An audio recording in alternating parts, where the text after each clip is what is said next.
Welcome back. You've joined us in the newsroom right here on ET Now. And let's now put the spotlight on a very interesting report that EY has come out with.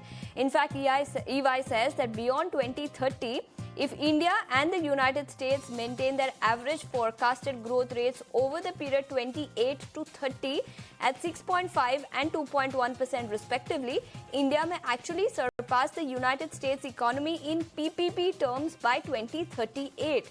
EY also adds that Indian economy is projected to become the fourth largest economy, overtaking Japan in 2025 and surpassing Germany to become the third largest economy in 2028. To discuss exactly this, we are now joined by DK Srivastava, Chief Policy Advisor at EY India. Mr. Srivastava, thank you so much for taking your time out and joining us here on ET Now. And the one line that has caught everyone's attention is that India could surpass US by 2038. If you can elaborate this for us, what makes you so confident and how do the numbers fit in over here? Basically, usual discussion is in terms of market exchange rates.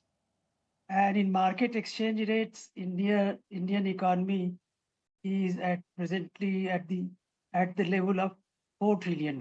However, if you look at the IMF data and look at purchasing power parity comparisons in 2021 constant dollars, that is to say, we make the comparisons in real terms and look at the real growth rate in these PPP terms, then India's growth rate is expected to be 6.5% in the medium term. US is expected at present at 2.5, it may be even less as we go along. So if we project forward from the present levels, the size of the Indian economy, which is in these terms, 14.2 trillion international PPP dollars as compared to the US size of 25.7. So this 14.2 would translate to 34.2 by 2038.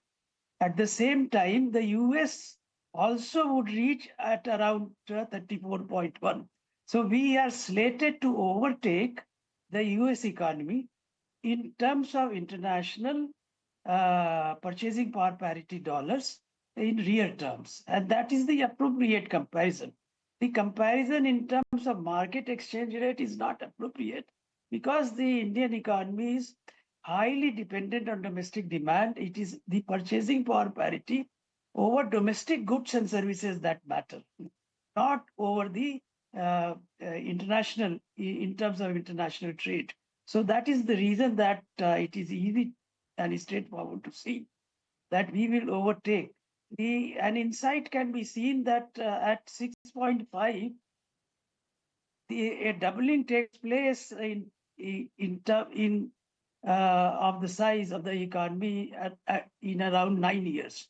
So since we are now in 24, 25, 26 onwards, we will have 1.5 doubling cycles.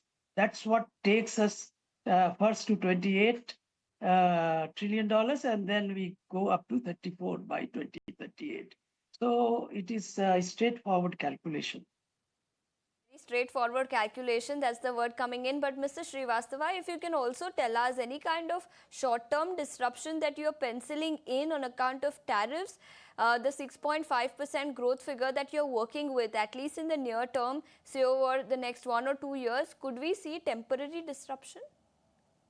Our estimate is that our growth rate, because of the tariff-related issues, would go down by a maximum margin of 10 basis points, that is to say from 6.5 to 6.4%, provided we undertake suitable countermeasures.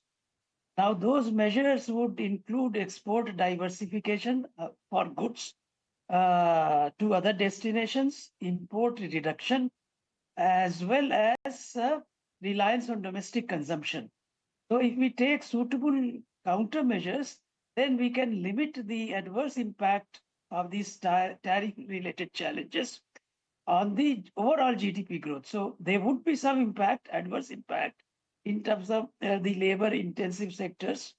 But these impacts can be mitigated by suitable policy measures. And in any case, the impact would be short term. In the medium term, we should be able to restore our growth back to 6.5%. Okay, so several measures that the Indian government can probably take to mitigate the impact, helping us understand with the rationale of why you expect the Indian economy to actually surpass US by 2038. Thanks so much for joining us today.